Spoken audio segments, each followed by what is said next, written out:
በምድር ላይ ትልቅ አንድ ነገር አለ። የድንግል ማርያም ልጅ መሆን ነው። የእሷ ልጅ መሆን በጣም ትልቅ ነገር ነው።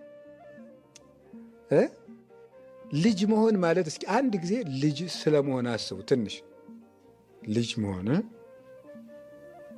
መሆን ማለት ሕፃን መሆን እኮ ነው። እንደ ሕፃኑኑና እመቤታችን እማማ ብላችሁ እናት አድርጋችሁ ስትስሉ ነው። ገብቷችኋል? እሱ ነው ደስታ የሚሰጥ። ግን ይሄም የራሴ ስዕል ሊሆን ይችላል። አሁን እኔ ትንሽ ልጅ ሁኜ እመቤታችን እጄን ይዛኝ ስትጎትተኝ ደስ ይለኛል ሳስበው ማለት ነው። እንደዛ በሆን እናት የሆነ ጎረቤት ስትል ልጇን እንደዚህ ድንኩል እያደረገችው ይዛው ስትሄድ ታውቃለች። እንደዚያ ቢሆን ደስ ይለኛል። ደግሞ ይሆንልናል እኮ ካመንን ምንኖራለሁ። እመቤታችን የደስታ እናታችን ነው። በቅን ሕሊና ሆናችሁ ስሙ። እውነቴን ነው።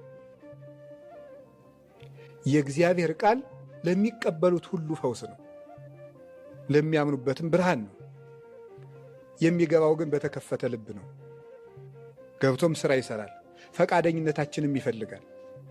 ስለዚህ እመቤታችን ለሁላችን እናታችን ናት።